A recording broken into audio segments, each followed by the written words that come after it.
And we are recording. It's a solo rant. Today is April 1st. I should have done a fucking April Fool's joke. Hey, I have AIDS. Had two guests, and then I canceled on them. Thought I had a prior obligation. Turns out I don't, so now I'm just a fucking idiot. And once every 2 months, I copy all the podcasts. Every day, I copy the podcast to a 100 terabyte hard drive I have on the desk. Once a week, I copy it to some podcasts I have in like a waterproof, fireproof bag. Do that on Sundays, and then once every 2 months, I undo the duck, the DUCC, named as such after the Deep Underground Command Center, DUCC, proposed, I think, under LBJ. It was going to be 3,500 feet directly below the Pentagon. I think it was going to be like a carbon copy of the Pentagon in terms of square footage, but it was going to be a bunker on, it was going to be NORAD on fucking bath salts. And greatly ashamed. I mean, aside from killing JFK, I think him canceling the duck was probably the worst thing he's ever taken off this planet. Aside from JFK, kind of butchered that delivery, much like Lee Harvey. Hey, but it's you can't really see them. I don't want to move them. It's by the company Adata, Adata. They're wrapped in like steel. They have cushioning. They're waterproof. I have those inside EMP bags, inside waterproof bags, inside EMP bags, inside waterproof bags, to the point where there's so many layers that 6 hard drives, which are maybe the size of like a third of a shoebox, end up being far bigger than like a hiking backpack. And that's inside of a waterproof, fireproof safe that's rated for 1 hour at 1,800 degrees, and that one's inside of another safe, which is rated for 2 hours at 1,800 degrees. I call it the duck. If that thing is ever needed, there's kind of an irony to it because I will not be here to retrieve it. If that thing's ever truly put to the test, something's gone horribly wrong. But anyway, I do that once every 2 months. I used to do it every week. Now, I used to do it every day, and then I did it every week. And then I did it every month, and I'm doing it every 2 months. It's such a fucking bitch to put together and take apart. All of that being said, it's because I don't know if you can hear it, but it's like the hard drives are like clicking, which I know is a terrible sign. But those are the desktop hard drives clicking, not the duck ones. So I don't really care what happens to the desktop ones. There's literally 100 terabytes of them. They are above ground. They will be taken out by a nuclear strike. Because I'm a sane person.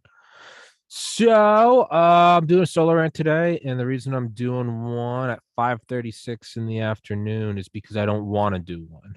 And I think it was Jocko Willink who said on about, I guess, on the topic of off days, is if you wake up and you're truly, there's a difference between like, oh, I'm just being a little bitch and get out of bed. And you're like, all right, let's go, just go fucking do it. Like every morning, I don't want to work out, but I go and do it.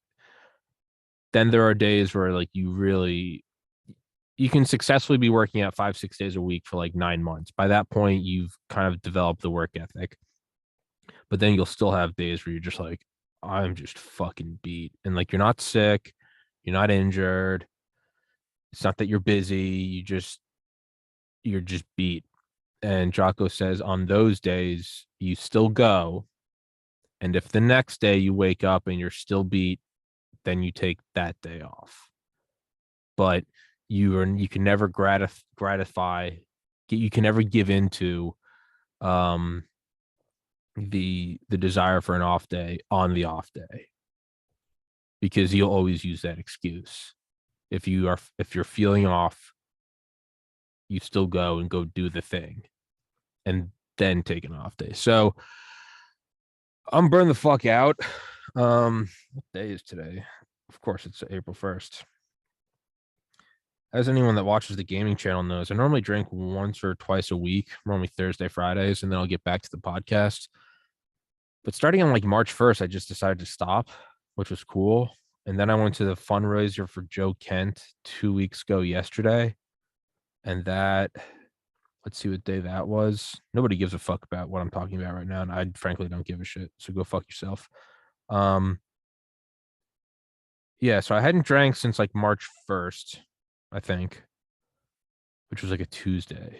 Might have been before that. Um, no, I think it was Saturday. Yeah. March 5th. I drank March 5th and then just kind of woke up and just was like, I'm done for a little bit. And I didn't drink the whole next week. Then I drank on the 17th, which was the Joe Kent fundraiser. And then I haven't touched it since. And so, yeah, in the last 1, 2, 3, 4 weeks, I've drank one time. Now let's see. So from March 6th until now, how many podcasts have I done? Jesus Christ in heaven. I've done 45 podcasts. No, I've done 46. 724. That was March 5th. Episode 724. Up to 770. Jesus Christ. Yeah, so I've done 46 episodes and taken one day off in March. I didn't even fucking realize that. No wonder I'm burned the fuck out. I'm so goddamn tired. I mean, like on one side, it's cool. I've been making gains. Nobody gives a fuck. The point is that yesterday I really wanted to take today off and I decided not to. And I got up, I cleaned the apartment, and I went to the gym and I went and got groceries and I'm doing the duck. Not like fucking a duck, but I'm doing the DUCC. I'm not above fucking a duck, but I might. Um and I had to cancel both those podcasts. I thought I had something, but that thing got canceled to another day. So now the canceller got canceled. I was the canceller. Now I got canceled. And I'm definitely think I'm just gonna get some beers and game with my buddies later. I'm really fucking in need of a day off. I'm so tired. But I worked out today when I didn't want to. I fucking cleaned the apartment. I'm doing all the shit I don't want to do. I didn't want to take apart all the hard drive shit. I didn't want to do laundry and wash my sheets. I didn't want to do all this. I'm doing all the stuff I don't want to do, including a podcast. So I'm doing a podcast. I don't want to do a podcast. I'm going to force myself to do this. I don't care how shitty it is. I don't care.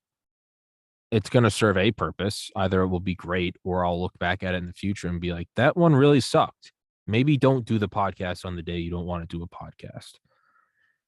But I'm going to do it. I'm going to do it.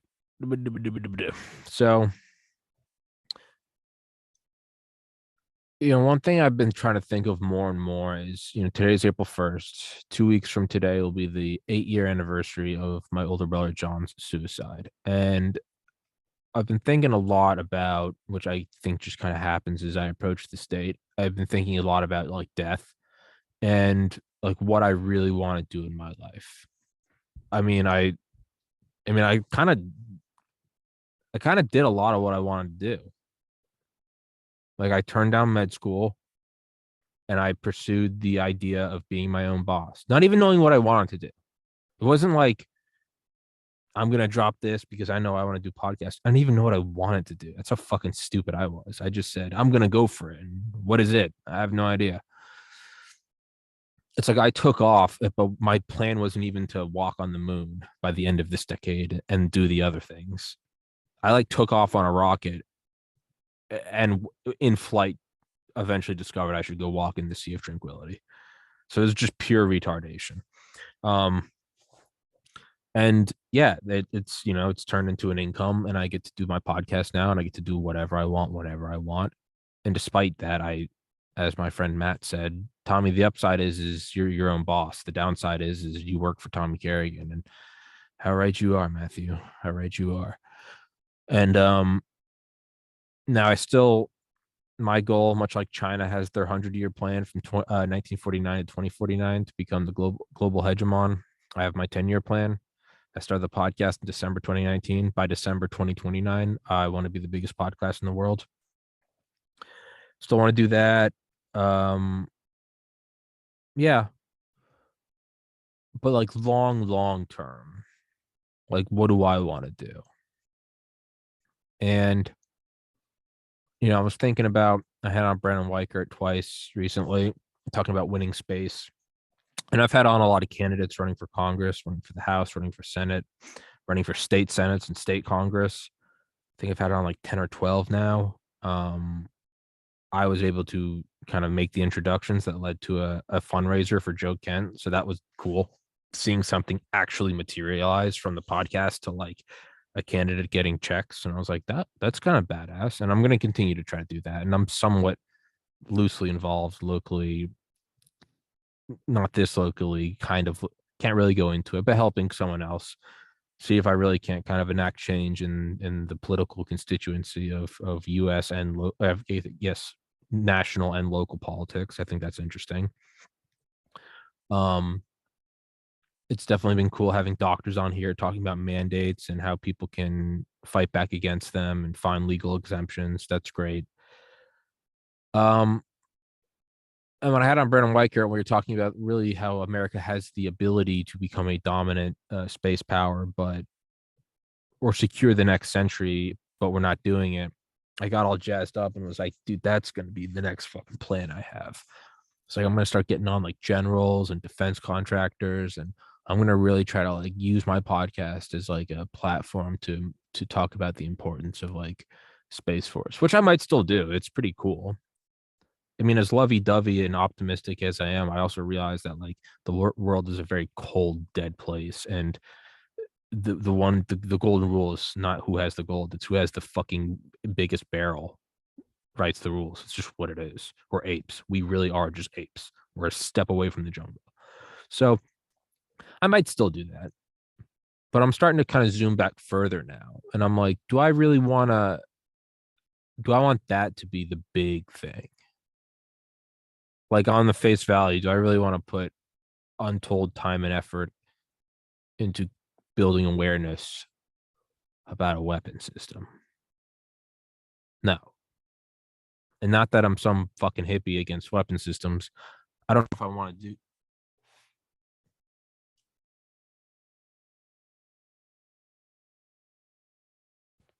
Gotta love when the $500 microphone cuts out. You gotta love it. You gotta love when this fucking Scarlet, whatever the fuck this is, the Shure microphone's fine, but you gotta love when the goddamn whatever that is, that red box cuts out. That's my favorite. That's my favorite when that goddamn piece of shit cuts out. I love when the built-in microphone on the iMac is more consistent than that absurdly expensive external box. That's my favorite. Fuck that company. The CEO of Scarlett raped me. That's an accusation. You put that up, bring that to the bank, take that to the bank. You can bring it to the bank too. You can also smoke it. I don't know. But yeah. So, be it a weapon system or be it that fucking Scarlet box, like, do I really want to put a ton of effort into a material thing? And the answer is no.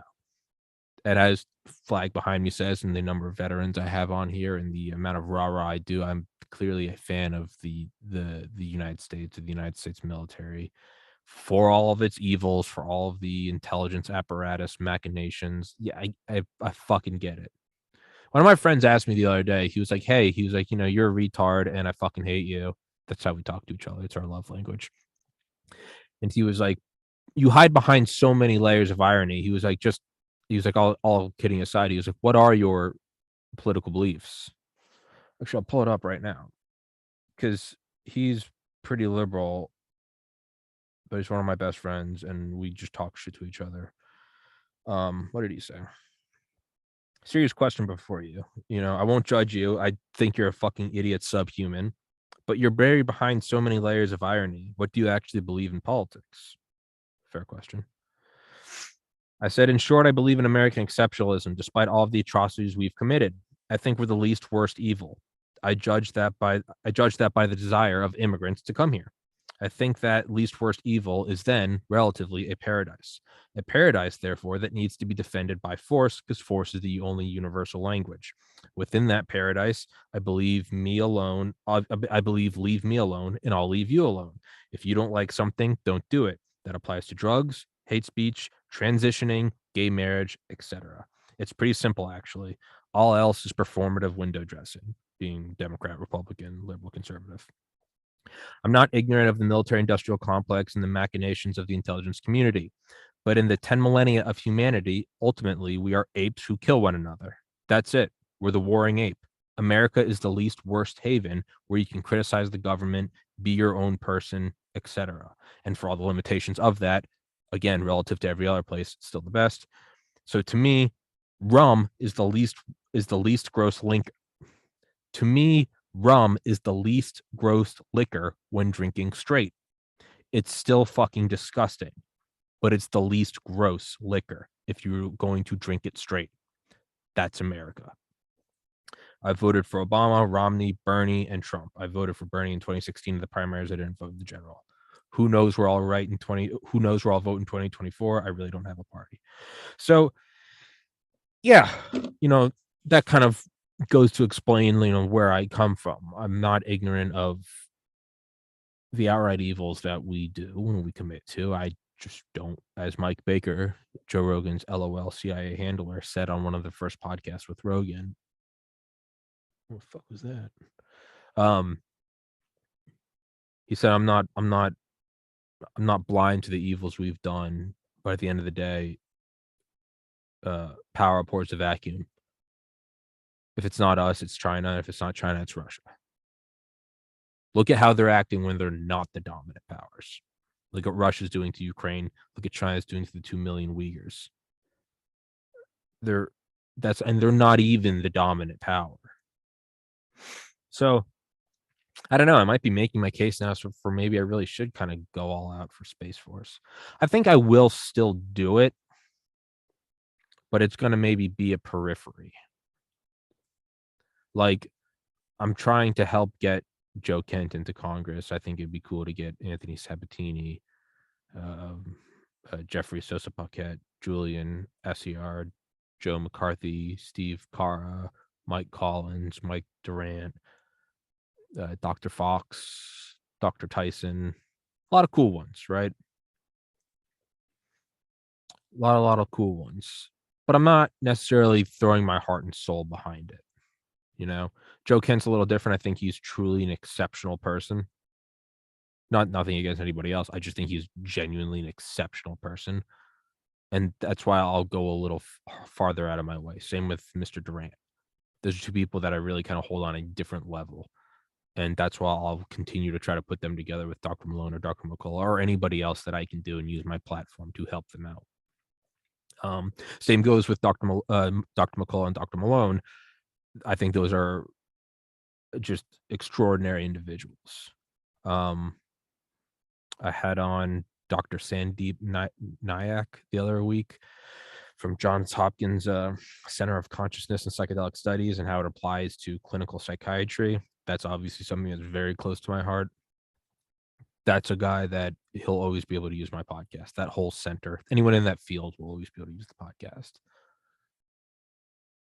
But I'm putting like my heart and soul into the podcast. Like, this is the thing I do, right? From updating cameras and microphones to audio quality, fuck you, Scarlett, to whatever we're doing, whatever I'm doing, losing my fucking mind. Whatever I'm doing, pushing this forward, this is what I'm putting my full heart and soul into. On par with it would be working out. I'm trying to get back into working out after. So I was more obsessed with working out than I am with the podcast from 2003 to like 2014. So like a podcast, like 11 years of obsession. The couple of years I took off after John died were really more of a timeout and less of a quitting. So I'm trying to get back into that, and I am, and I've been going balls to the wall with that. But that and the podcast, or I don't really. There are other things I do, but not like, again, I'll have on these candidates, I'll have on these doctors, but those aren't my sole focus. My sole focus is like exercising, dieting, just ruthlessly vacuuming up audiobooks and trying to enact positive change like through the podcast. So maybe I will start doing this Space Force thing, start aggregating people. But back to like the mortality thing, I'm really trying to think of like, what do I want to do? I need something I can sink my teeth into like long term. Like that's what I think amongst other things. Do I think the brilliance of Elon Musk is that like he chose a goal just crazy enough that he might actually be able to do it, but so crazy that he also might not be able to.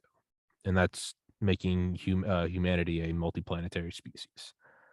To me, that's brilliant because he can't make his goal, I'm gonna have us live in another galaxy. That's just it's comically no. But it's also not like I'm gonna set up the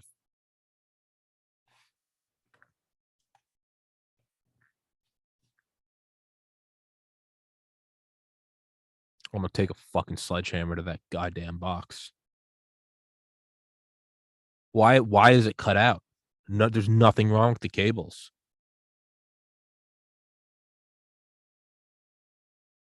I'm gonna put a fucking 50 caliber round through that thing. Jesus fuck.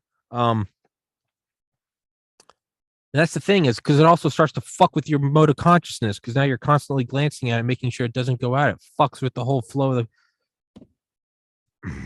I'm gonna make a note to replace that piece of shit right now. Fuck that thing. God fucking damn it.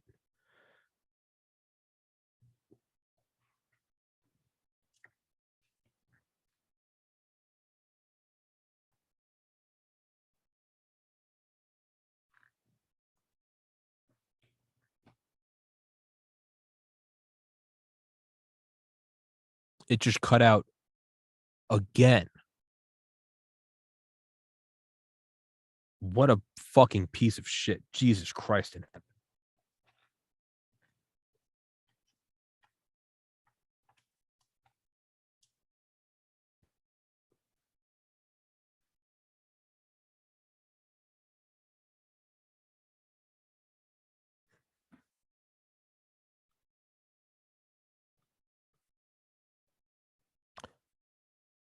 I'm gonna light that thing on fire.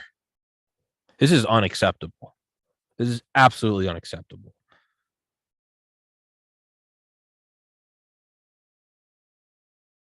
What a piece of shit. Scarlet 4i4. That piece of shit. We are not sponsored by them. In fact, I'm anti-sponsored by them. Don't buy this fucking product. Don't buy this goddamn piece of shit. What a fucking piece of shit that is. Jesus fuck. I don't even remember what the fuck was I talking about.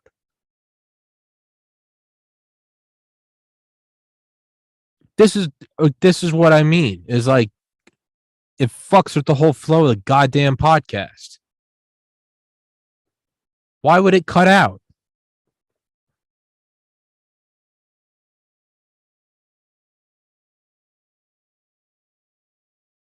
Jesus fuck.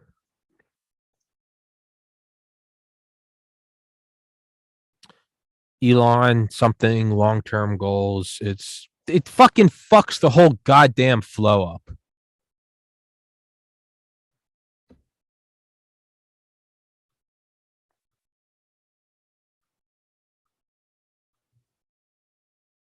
All right, I'm using the iMac microphone.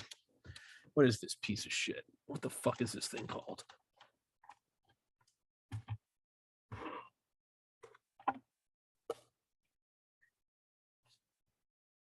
A Focusrite Scarlet. Fuck this thing. This is a piece of fucking shit. I got this in like January 2021. no wear and tear. It's been sitting on a pad for a year and a half. Now, it could be a faulty cable, in which case I am just really being a melodramatic douchebag. It could very well just be a faulty USB-C cable. Man, this is exhilarating podcasting. It could just be a faulty USB-C cable. I might just be a douchebag. I think I already am a douchebag, but it might just be the USB-C cable. I don't know. But we're going to get to the bottom of it. It can't just be, right? It can't just be that. There's got to be more to it.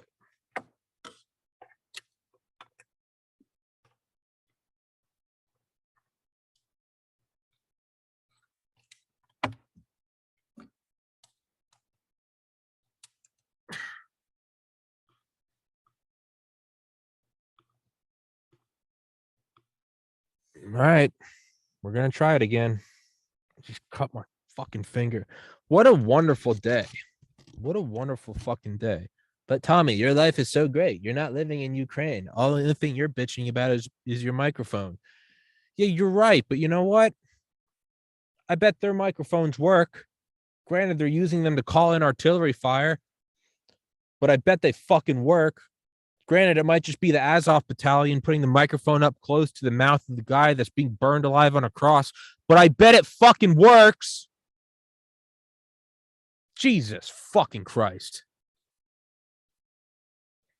This is the passion that you maybe don't see all of the time on the camera, but it's the white hot fire that pushes this podcast forward off camera.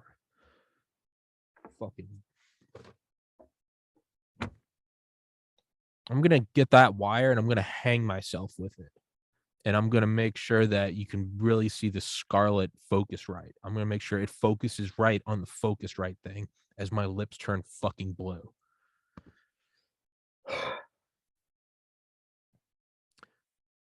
Maybe we don't do the podcast on days that I'm not feeling it. Maybe not. Maybe, but I'm starting to think maybe not. But so, I've talked about it before when I had like an accidental, most ODs are accidental, right? They're obviously intentional suicides, but a lot are accidental. When I say I had an accidental OD, it was like an accidental OD. Like I wasn't even getting fucked up. It wasn't like taking a lot of pills and like, no, I know my tolerance. I didn't even know I had taken something that caused like a cholinergic reaction. It was a mixture of just like Tylenol and like an old prescription I was on, and I think a Benadryl. Something that I think even the doctor said, even with my own biochemistry, if I took that combination again, I would probably be fine 99 out of 100 times. But I took it on the night before my 29th birthday, so August 6th, 2019. The 74-year anniversary of the detonation of the bomb over Hiroshima. But because that's how sane people think about these things. And I woke up 3 days later in a hospital and still to this day have no recollection of it. They told me eventually my memory would come back. Still has not. I was brought to the hospital. Apparently I was fighting 4 nurses and a security guard, and they gave me they started hitting me with like Valium and nothing was happening. So eventually they just strapped a mask to my head and gave me propofol and knocked me out for like 3 days. And I was intubated and had a catheter in. Still to this day have no recollection of it. But I absolutely almost died. And I think about the hospital that I was brought to and how if it wasn't for that little hospital, this wasn't some Mayo clinic, this was just a small hospital in rural New England, I wouldn't be here. And a couple months after that is when I started the podcast, and I really was just kind of scared straight. And so I've been thinking about this like since like 2019. I remember thinking about it the day I was discharged and felt like an idiot. You know, so many people in my family were calling me crying. And that's the worst part is because like I still don't have any recollection of it. So it wasn't even like after John died when people called crying and I was crying. It was like you know, I was like, yeah, I'm sorry you're crying. Like I don't remember anything. I don't even remember like dreaming. I just went to bed and then woke up and there was 3 days gone. But I remember when I got discharged, I remember that night was the first night in like a decade that I prayed. And I prayed to like all my deceased aunts and uncles and grandparents and brother. Basically, it was like calling in like the Avengers. And I was like, I fucking need like the A team to help me get my life back on track. Like I've been living at home, like I'm pathetic, unemployed, overweight, and almost just died. I was like, I need to call in like every karmic favor, every door I've ever held, every ramen noodle I'd ever donated to homeless, like anything I've ever done. I was like, I fucking need to call in all my favors. And I did graphic design for a couple more months and started the podcast and haven't looked back. But I remember that night realizing I was like, I'm gonna fucking build like a hospital wing on that hospital before I die. I don't know how I'm gonna get the money.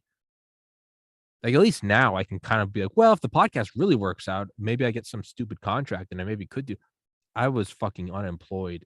The podcast, I didn't even think about doing a podcast. That's how delusional I was. But that's something that I've kind of kept in my mind forever. And I know I've talked about the podcast. Like the main goal I want to do is raise a ton of money and donate it to mental health research. But after 2 years of COVID and really just seeing how horrifically, I mean, I've it always known it, but I mean, truly just seeing how just to the bone corrupt the pharma, FDA, CDC, NIH, by extension, NIMH, National Institutes of Mental Health, complexes. Uh, I don't I don't wanna just write a check and even if I made some Joe Rogan money and wrote $100 million check. Uh, no, there is some selfishness, right? You don't wanna just give $100 to Red Cross. It feels a lot better to bring $100 of groceries to a homeless shelter. You get to see it. There's a little bit of selfishness in there. You get to see it and you're like, "Fuck yeah, I feel good." Um, but I really don't want to do that because I don't trust that more than 5% of it would make its way to research. So, I'll always do little side goals trying to give this platform to doctors I believe in who are fighting back against vaccines I don't believe in, vaccine mandates, excuse me, that I don't believe in, candidates. I don't give a fuck if they're Democrat or Republican. I think if I think they're a good person who stands by their convictions and their bipartisan convictions like freedom of speech, autonomy over your body, a strong America, I will give them my platform. I love how I'm talking about my platform like I have more subscribers than PewDiePie. I have 9,000 on Rumble. I'm like, listen, this is it's like it's like working your first minimum wage job and getting paid $21 for 3 hours of work and being like, listen, we're gonna have to be smart with this money. I don't want it to go to my head. I don't need a fleet of Lamborghinis. Maybe you just choose out you choose your favorite color and you get one. Just delusion. You're seeing the delusion in real time. I talked earlier about the delusion of of realizing I wanted to do what I loved. I want to be my own boss and do what I love without even knowing what I loved. How I considered building a hospital wing months before I even started the podcast, a year before I even got a job at a liquor store during a pandemic. You're seeing the delusion in real time. You're seeing it. But that delusion is probably the only reason I keep going forward is because I'm driving the car at 90 miles an hour and the fog makes it so my visibility is 10 feet. I don't see the brick wall 3 miles ahead, and that's why I just keep accelerating. And then ironically enough, because of that blind determination and false sense of confidence, when I do come across the brick wall, I'm going so fucking fast, I just go through it really unscathed. Like, not even like 100 miles an hour, like, I'm going the speed of light. It's just like, Wile E. Coyote and, like, Roadrunner. You just see, like, my silhouette go through it. So you're seeing the delusion in real time. That being said, I think I would like to do something like that. I think I would like to add to that like, a realistic goal in my lifetime. I think I would like to add to that hospital. And it's not even like I went there for, like, mental health. I went there and really kinda used every aspect of it. Different scans, different toxicology, different whole bunch of different doctors were working on me. So, really the whole 9 yards. Everybody was a team effort. I think that's, like, a realistic thing I could do. And I think I would really like to I think I'd like to build, like, a series of schools all in one spot. I think I'd like to build a medical school, and, I mean, I would name it all after my brother, but I would like to build a medical school, a pharmacy school, a dental school. I think nursing and physician's assistants can kind of all, like, use the same institutions. I'm ignorant of that. But I do remember at UGA, there was, like, well, there was Medical College of Georgia, which was technically it wasn't part of UGA, but it was right down the street. There's the UGA Pharmacy School, which was its own distinct place. There's the UGA Dental and I think vets. No, they didn't have dental. They had vet. That's what I'd like to do is, yeah, like med, pharmacy, dental, and vet. Like those 4, kind of like a health super campus. And then maybe like a law school because there are a lot of a lot of the big medical schools have that, the MD, JD, or the PhD, JD, or whatever. I think that's a realistic goal. Would be like a medical legacy. Name it after my brother. I think that's something real. It's not some fucking weapon system. It's not because even the people I'm trying to help get into Congress, one day they will all be gone. One day I will be gone. And at first they'll be in the rearview mirror, like 1990s politics, and then there'll be 1970s, and then we'll look back at it. We look at the 1950s, but then it will flow even farther back and farther back, and not in the same way that maybe we look at Civil War America or Revolutionary War America, but there will be a point where any and all efforts I make in this world, a Space Force effort, will be as antiquated as I'm going to build new ships of the line for the Queen. Sure, but in time it will be nothing. It'll be dust to dust. Beyond that, one day it will be nothing but a Roman ruin that you learn about in some obscure chapter in social studies. Or there's a picture of fucking whatever, and you got to cite it on your book report in MLA format. Now that goes for everything. It doesn't matter how great your legacy is. I just gave the Scarlet thing a look as if like, don't you dare. I'm losing my mind. That is bullshit though. I do need to replace that because I can't have it fucking up the flow. Can't have you fucking up my period. Yeah.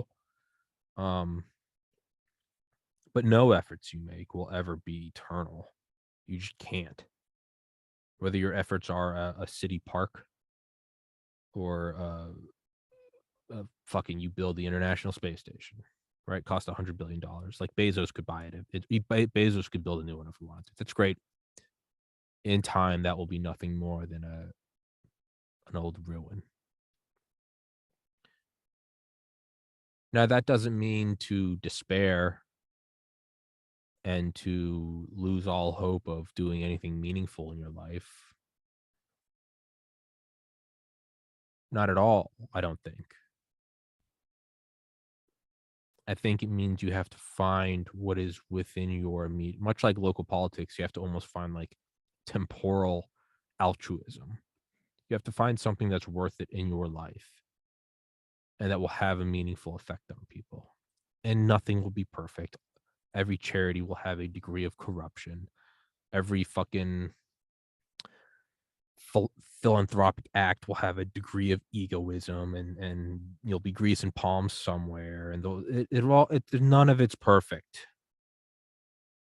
But that's one thing I'm thinking more and more of is I want to make a fucking buttload of money on this podcast. I don't want a lot. Stuff makes me anxious. Like I have a 700 square foot apartment, and I'm already like, all right, let's not, we don't need to act like a king here. I view my apartment like the Palace of Versailles. I'm like, let them eat cake. This is enough. That's not at all because they would never say this. It was terrible. That was a mixture of a Ron Burgundy accent talking about the Palace of Versailles, yet somehow being like a noble leader. None of those things go together. Jesus God. Maybe don't do the podcast on days you're not feeling it. But like I get anxious with this. I've just enough dishes to use. Like you know, I make sure to I use water bottles for like a week straight before I finally recycle them because I can't bring myself to just to get a new water bottle. The idea of having like a mansion gives me anxiety. The idea of having like a fleet of cars gives me anxiety. I don't. Ugh. The idea of having multiple homes, it makes me uncomfortable. I'd really like my own place out in the woods somewhere in New Hampshire, near my family. I'd like to know that I never have to work again. Yeah, I mean, I'd like to know that I can just, if I truly wanted to, had the money for utilities, food, healthcare, and and to be able to just put out a shitty podcast every day until I die. So once I secure, like, let's say it happened right now, I'm 31. Let's say optimistically I live to 81. Play it safe. Say I live to 91. I put away 60 years of living expenses, living at like 3 grand a month. What would I do with the rest of the money? I really think I would build a medical school, pharmacy school, dental, vet school with a lot. So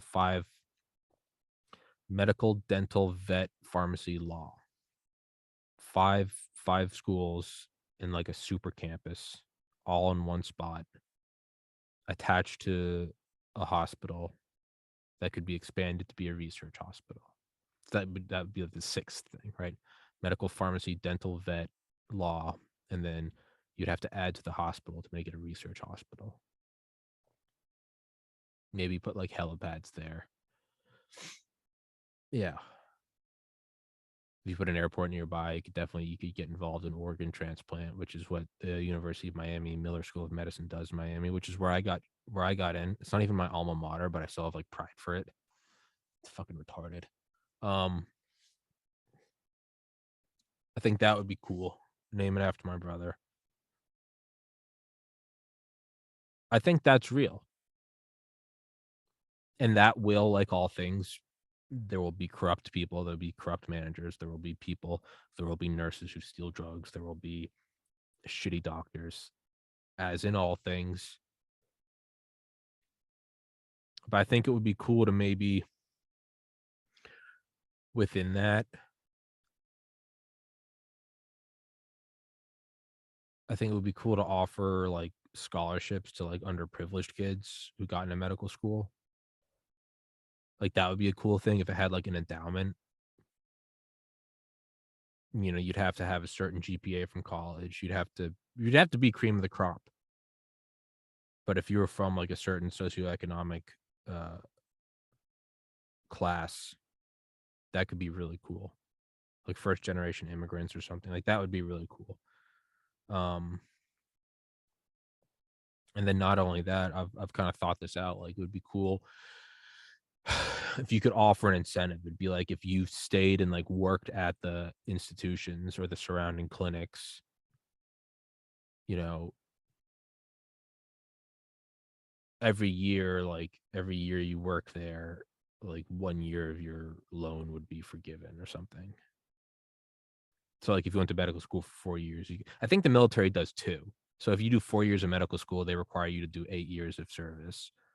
It may be something like that, but you wouldn't have to go to the military. And it wouldn't cut anything out of your salary. So I think that would be cool. That would kind of give people an incentive to like stay around and actually kind of give back and make it a worthwhile thing. But to me, that's beautiful because and eventually, and I think I'd probably make it so like when I died, it didn't like stay in some. I think all trusts and things. I think they all get corrupted. I think that's why like Bill Gates and Bezos and Zuckerberg are all pledging to donate like 99% of the money. Buffett, because it gets corrupted. So I would definitely eventually just like sell it, or it would be dissolved, or I mean, like the ownership would be like dissolved out of if I ever I will not have any kids, but if I ever whatever signed it over to whoever. But even then, if it was still a private institution at that point, it's to me like even if it's privatized, objectively there is still a expanded hospital with a medical pharmacy, dental, vet, law school, super campus. Like that's put out into the world. That now exists. Like lives will be saved because of it. They might be shitty people that get saved. Fuck if I know. And with time, it will go away, either in some catastrophic war disaster or just out of age. Who knows? Because there are still colleges like, isn't Oxford like 1,000 years old? It might keep going, but it might only be around for a couple generations. Who knows? Maybe it'll end up like Detroit. But to me, that is something worth sinking my teeth into. Oh, and I should have prefaced this whole podcast. I need this because if I don't have a goal, I go fucking nuts. I don't, not nuts. I get depressed. I get depressed and anxious, and I just fucking start spiraling into a bottle of alcohol or pills or both. Holla, spring break. Woo, drugs are cool. Not. So I think that's what I'd like to do. I don't think you can just cut a check to mental health studies. Even something like MAPS, the Multidisciplinary Association of Psychedelic Studies, which I can never say in one go. The Multidisciplinary Association of Psychedelic Studies. There we go. Fuck. Headed by Rick Doblin. That it is not the other MAPS. There's a very important distinction of the minor attracted persons. that is my buddy David O'Neill pointed that out to me one podcast. He was like, "You want to work your whole life to give money to MAPS? Like, what the fuck?" You could see him like getting ready to load his gun, and I was like, "What?" Yeah, it's like it's a beautiful thing, love. And he was like, "What?" Like, mental health. And he was like, "Oh." I think that's a beautiful thing, and because not only that, even if it was sold, it had no, even if it was renamed, fucking whatever, some other asshole buys it, it becomes like a Rockefeller medical school. I went to the University of Georgia. That's been there since 1785.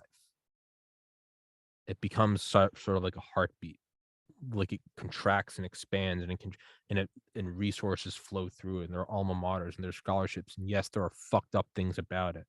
There are something like, I mean, there are racists there. There are date raping frat boys. There are pledges that get killed. There are also great frat guys that they'll never get credit for it because they're evil white guys in a Greek club, right? But there are wonderful people I mean, I love the University of Georgia.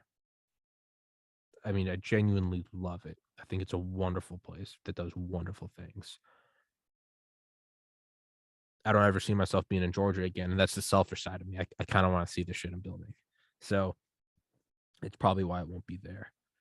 But it can keep flowing and building. And as Kent Clisby says in his book Willing Accomplices about the Marxist takeover of the United States that started in the 1920s, is when they create these things like active measures, Yuri Bezmenov. Get out of here, fly. Not up in here. Is that these things build themselves and they keep their tradition. They become self-perpetuating, like, old fraternities. Uh, the original alumni are long gone, but the thing keeps going, right? No one alive at the inception of the United States is still alive. I think there's definitely still some people that were alive during World War One. Definitely no veterans, but there are definitely people that were alive while World War One was still going on. But the point is like this whole nation is completely replenished with people and ideas, and there are great works, there are great national parks, and decades later it becomes great acts of going to the moon, and decades later it's fucking whatever. But I think that would be a beautiful thing, would be to build some health super campus, not just to be treated, but also as a place of learning and research. And just having that, it's like even private hospitals, and I agree with this. I think this is a wonderful thing that you cannot be turned down. And so someone might go there to the ER without insurance or whatever. The hospital will eat the bill.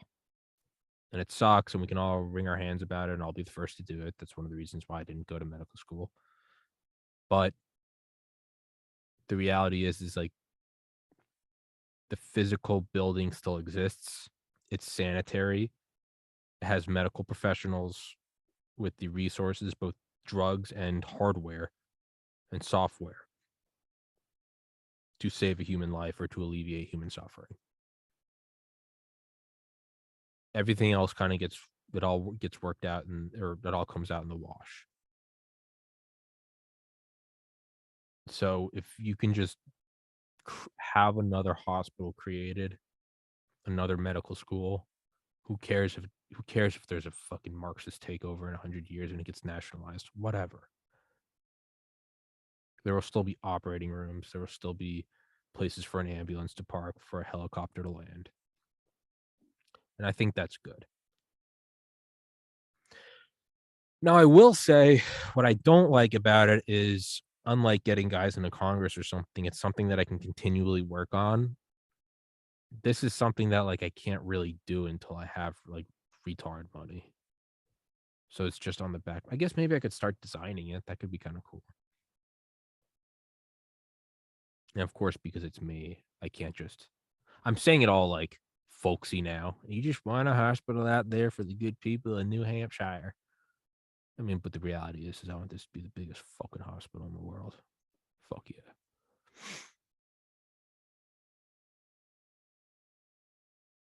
Well, for anybody watching, thank you for being my therapist, because this was definitely not a normal solo rant. This was more of a talking out loud. But I've been trying to kind of work through like what do I really want to do?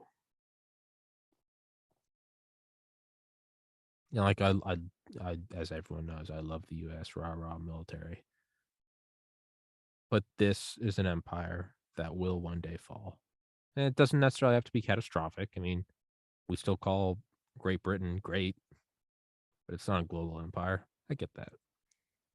China will rise. China will fall. India will rise. India will fall. That doesn't mean it's all for naught. Like when people say if the soldiers who died in World War II could see Americans today, how disappointed they would be. True, but they weren't fighting for their great great grandkids. They might have said it. They were fighting for the wife and kids and parents back home.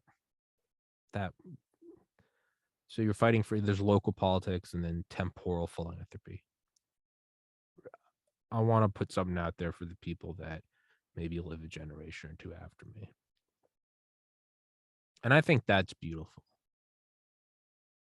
Right? A society grows great when old men plant trees whose shade they know they won't sit under. Or my own take on it is a uh, an airport grows great when men wipe the urine off the toilet seats on which they know they will not be shitting. So when you piss and you clean the seat anyway, even if it's not that because you have to poop and you don't want that pee pee on your cheeks. I'm an adult.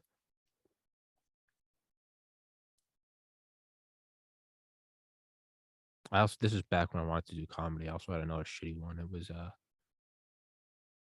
saunas are kind of like the international waters of like bro code. Just, none of it's really real. Balls out, it's fine. We're in the sauna.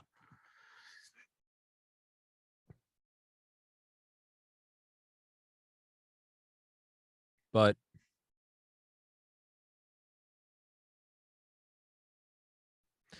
yeah, I think that's what I'd like to do. Just leave this place a little better than you found it. And hey, if heaven and hell are real, that's cool too. Woo! Did something good.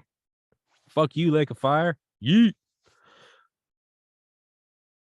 If karma's real and if reincarnation's real, that's dope as well. But even if it's none of it's real, Jesus Christ, I just sound like Joe Biden. Even if it's none of it's if it's real, I feel bad for him. He should be in a nursing home with family.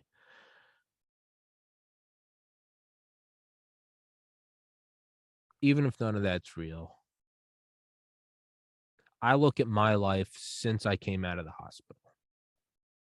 The vast majority of my life has just been fucking amazing. Not just because it was fun, but also because of opportunity, safety, never missing a meal.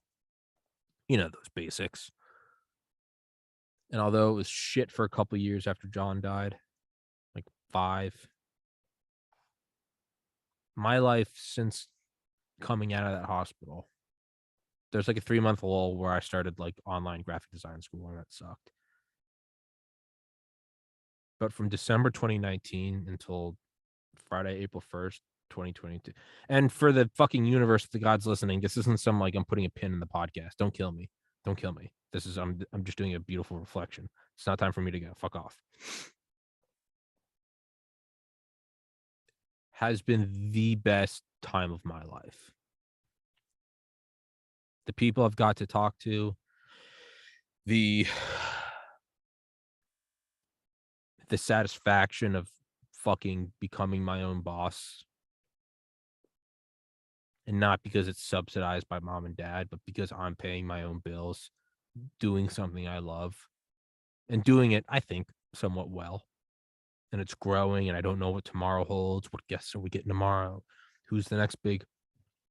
The biggest podcast I've done to date, episode 653, which is over 10 times larger than the next largest podcast I've done. Episode 653 with Dr. Peter McCullough, Dr. Robert Malone, and Dr. Matthias Desmet.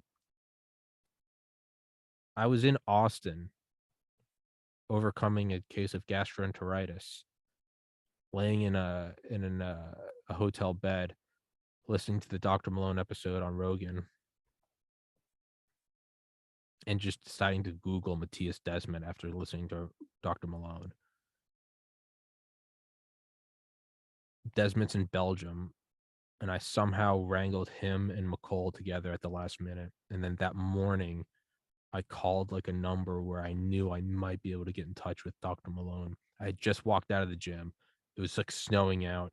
I was like still kind of sick. I was back here in Maryland. And I somehow swung getting him on there. That's something that like 72 hours prior, I didn't know was going to happen. Oh, meanwhile, and like 2 straight nights of my flights are delayed. So I got back at like 3 a.m. Then we did the podcast at like 9 a.m. And I ended up getting in touch with Malone 30 minutes, Dr. Malone, excuse me, 30 minutes prior. That was something where 72 hours prior, I had no idea I was going to do that. And it was great. Podcast, I think it's at like 700 something thousand views. I don't know why I'm trying to act like it's at 726,000 views. My podcast subscriber count on Rumble went from 1.4 thousand to I think from there's multiple. So it went from 1.4 to 2.8 to 4.2 to 5.6. Yeah, so it quadrupled in like 4 days. That was like the coolest thing ever. I think Ben Shapiro clipped it. That was cool. That was hardcore. That was maybe the most satisfying moment of my life. I would say over acing the MCAT was that. And like all things, there are brief moments of highs followed by unending, interminable swaths of putting your head down and just working through the line, which is where I am right now. done 117 episodes since then.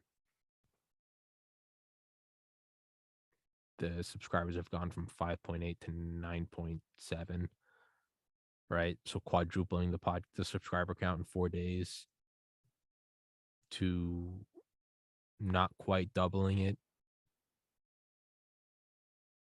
in 3 months, because it was on January 4th. Today is April 1st. Long swaths of work. Yeah, so who's going to be the next big? Well, why was I going on that? Oh yeah, the joys of this podcast, of paying my own bills with it, of getting those cool, highs, like fuck yeah, it's fucking going up. It broke 100,000 views. Fuck yeah. And my friends texting me, dude, it broke 200. Like, what the fuck? That was so cool. And like, I hope to do that again. I hope to fucking blow that one out of the water. That would be cool if any of these guys of having on my podcast actually get into and mind you, I'm one of like 10,000 podcasts they've done. I don't know why I'm trying to throw it on my back. Like, yeah, I got Joe Kenton. No, I fucking didn't. Dude has a work ethic of a machine. But the point is my life since waking up in that hospital have really been better than all the other years combined. And I had fun as fuck in middle school and high school. Despite working nonstop, I still had a blast in college.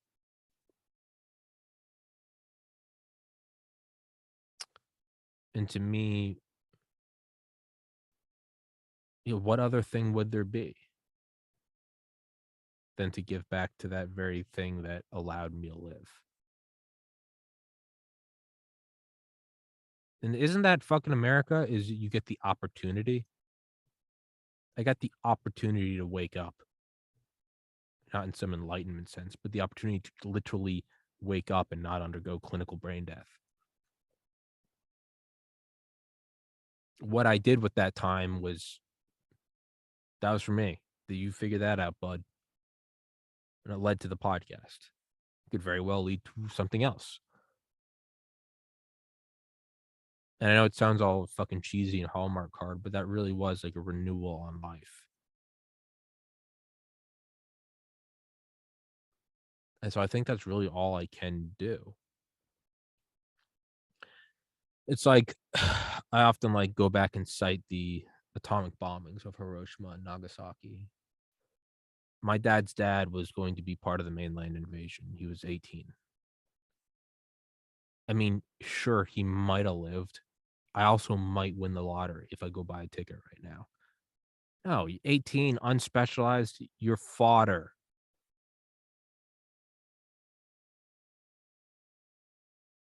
I absolutely would not be here. So I rationally cannot even argue against the droppings of the atomic bomb. And I get the drop arguments against it. I really do. And I've opened up to those more. But I rationally, logically, like going back in time and killing your grandpa, I can't argue in any meaningful sense against it because the very fact that I'm here and able to argue is because of it. So I can't, an AI can't bitch about strip mining for silicon. It's like, bro, you exist because of that. You rationally, logically, you can make changes to be more renewable, but you can't argue against the strip mining of rare earth. That's why you exist, Mr. AI. Or Miss, where the fuck you are. So like I can't really rationally argue against not doing this because I am alive because of it. Not nuking Japan, the hospital, building a hospital. Important distinction. One is dropping a fission bomb on a sovereign nation. The other's building a house of medicine. I mean, really, yeah. I don't know if you could get farther apart of two interpreted meanings. Mark Twain said the difference between the right word and the wrong word is the difference between lightning and lightning bug. So yeah, no, I'm not talking about I need to put my life towards nuking Japan. I think that much is understood. But so I think that's a meaningful goal. I think that's a worthwhile goal.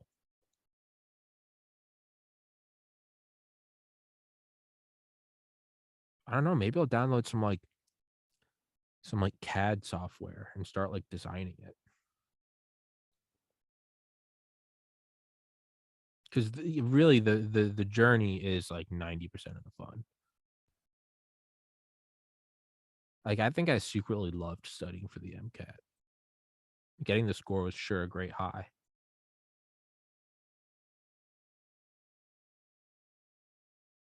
But like episode 653 getting 700,000 plus views, that's great. So much of it is because of the swings and misses, the countless whiffs leading up to it. So if my podcast blew up tonight and I got 1 million subscribers tomorrow, fuck yeah. Fuck yeah. But goddamn, if so much of it isn't just the fucking the Sisyphusian struggle. It's just joy.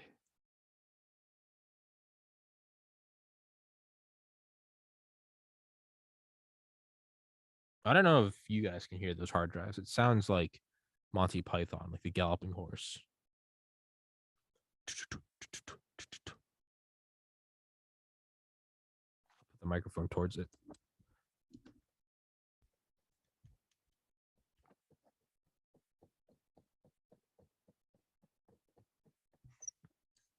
Clip, clop, clop, clop, clop, clop, clop, clop, clop, clop, clop, clop.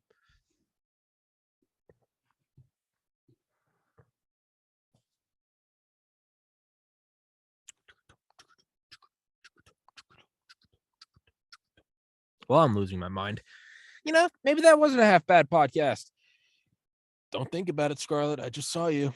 I can see you thinking about it.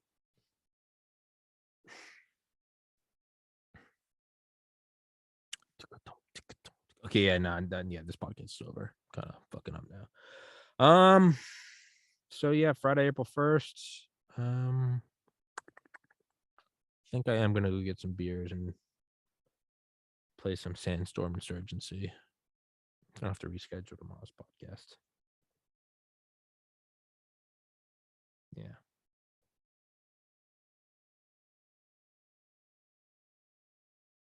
God damn, if life is not beautiful.